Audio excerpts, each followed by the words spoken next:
আসসালামু আলাইকুম এভরিওয়ান। আমি আজকে আপনাদেরকে লাল শাক দিয়ে উম শোল মাছ দিয়ে রান্না করে দেখাবো। এজন্য এখানে লাল শাকগুলো ধুয়ে পরিষ্কার করে পানি ঝরিয়ে নিয়েছি। একটা ঝুড়িতে নিয়ে নিয়েছি। এখানে শোল মাছগুলো আমি পরিষ্কার করে লেবু লবণ দিয়ে ধুয়ে পরিষ্কার করে আ হলুদ এবং মরিচের গুঁড়া এবং লবণ মেখে রেখেছি। এখানে নিয়েছি একটা পেঁয়াজ কুচি করে নিয়েছি, ১ চামচ রসুন বাটা। এখানে নিয়েছি ৪ টা আ জলপাই। আজকে জলপাই দিয়ে আমি এই শোল মাছটা রান্না করব। এখানে নিয়েছি ৫-৬ টা কাঁচামরিচ, লবণ, লাগবে আমার এক্সট্রা ভার্জিন অলিভ অয়েল তেল। এখানে আমি মসলায় নিয়েছি হলুদের গুঁড়া, মরিচের গুঁড়া, ধনিয়ার গুঁড়া, জিরার গুঁড়া। এগুলো আমি ব্যবহার করব। এখানে একটা ফ্রাই প্যানে তেল নিয়ে নিয়েছি। এখন আমি মাছগুলো একটু ভেজে নিব। ২ পাশ বাদামি করে ভেজে নিব আমি এই মাছগুলো। আমাদের বাসায় কেউ কাঁচা মাছটা খায় না, যার কারণে আমি মাছটা ভেজে নিয়েছি। আপনারা এখানে মাছটা না ভেজে কষানোর সময় মাছটা দিয়ে দিতে পারবেন। কিন্তু আমি মাছটা ভেজে রান্না করব। এজন্য ২ পাশ বাদামি করে মাছটা ভেজে প্লেটে উঠিয়ে নিব। মাছ আমি ২ পাশ ভেজে নিয়েছি। এখন এই ফ্রাই প্যানেই মাছটা রেখে দিব আমি। এখানে ফ্রাই প্যানে ওই মাছ ভাজা তেলের থেকে একটু তেল দিয়ে দিয়েছি। আর পরে আরেকটু অলিভ অয়েল তেল দিয়ে দিয়েছি। এখন দিয়ে দিব এখানে পেঁয়াজ কুচি। দিয়ে দিব লবণ। এখন পেঁয়াজটা হালকা বাদামি করে ভেজে নিব।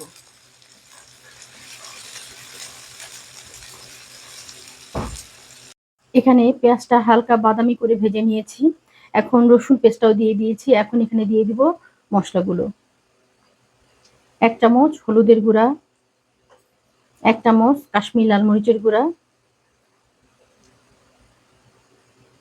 ১ চামচ ধনিয়ার গুঁড়া, ১ চামচ জিরার গুঁড়া। এখন সামান্য একটু পানি দিয়ে মসলাটা কষিয়ে নিব। সামান্য একটু ফুটানো গরম পানি দিয়েছি। এখন মসলাটা ভালো করে কষিয়ে নিব।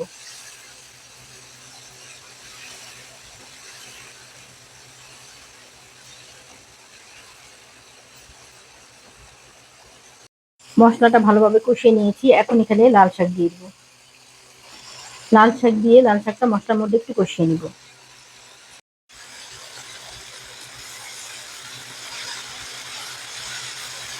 মসলার সাথে লাল শাকটা একটু কষিয়ে নিব।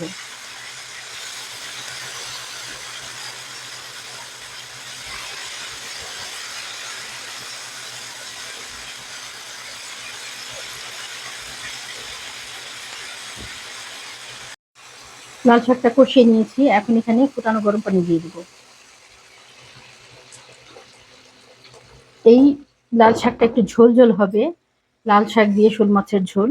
তো একটু পানি বেশি দিব, যাতে রান্না হওয়ার পরে একটু ঝোল ঝোল থাকে। এখন এখানে দিয়ে দিব কাঁচামরিচ এবং জলপাই। কাঁচামরিচ দিয়ে একটু রান্না করে নিব। একটু বলক এনে নিব। বলক নিয়ে আসবো, তারপর মাছটা পরে ব্যবহার করব। এখন আগে একটু এটা বলক নিয়ে আসি। এখন শাকে একটা বলক চলে আসছে। এখন এই পর্যায়ে আমি মাছটা দিয়ে দিব, যাতে মাছটাও সেদ্ধ হয়ে যায় শাকের সাথে। এখন সব মাছ এবং মাথাগুলো দিয়ে দিব।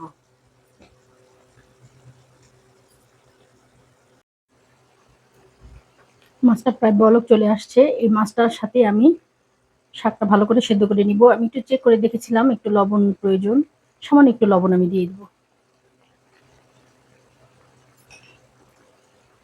এখন বাংলাদেশের শীতকাল, কারণ অনেক ধরনের প্রচুর শাকসবজি পাওয়া যায়। আপনারা এইভাবে শাক দিয়ে মাছ এভাবে রান্না করে খেয়ে দেখবেন। জলপাই দিয়ে ফ্রেশ জলপাই পাওয়া যায়। সবকিছুই বাংলাদেশে এভেলেবেল। আপনারা এই রেসিপিটা বাসায় ট্রাই করতে পারেন। খুবই টেস্টি এবং খুবই মজাদার। যারা আ খাবার একটু টক পছন্দ করেন তাদের কাছে এই রেসিপিটা খুবই পারফেক্ট হবে এবং খুবই মজাদার হবে। গরম ভাতের সাথে এই রেসিপিটা খুবই টেস্টি এবং খুবই মজাদার। আপনারা বাসায় ট্রাই করবেন। আমি আরো কিছুক্ষণ এটা একদম সেদ্ধ করে নিব, যাতে শাক, মাছ সবকিছু সেদ্ধ হয়ে যায়।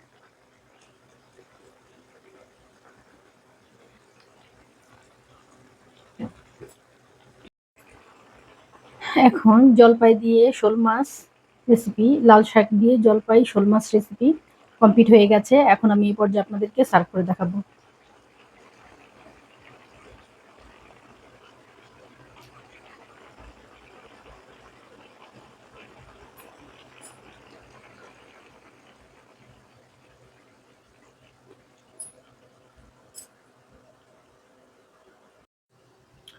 হয়ে গেছে লাল শাক দিয়ে শোল মাছ, লাল শাক দিয়ে জলপাই দিয়ে রেসিপি, ঝোল ঝোল রেসিপি। আপনারাও আমার এই রেসিপি ফলো করে বানাতে পারেন। যদি আমার রেসিপিগুলো আপনাদের ভালো লাগে তাহলে আমাকে সাপোর্ট করবেন। এই রেসিপিটা এই শীতে গরম গরম ভাতের সাথে খুবই টেস্টি এবং খুবই মজাদার। এই রেসিপিটা আপনার বাসায় ট্রাই করতে পারেন। যারা আমাকে সাবস্ক্রাইব করেছেন তাদেরকে অসংখ্য অসংখ্য ধন্যবাদ। আর যারা আমাকে এখনো সাবস্ক্রাইব করেননি, যদি আমার রেসিপিগুলো আপনাদের ভালো লাগে তাহলে আমাকে সাপোর্ট করবেন এবং আমার নিত্য নতুন রেসিপি দেখার জন্য আমার পাশে থাকবেন। আল্লাহ হাফিজ।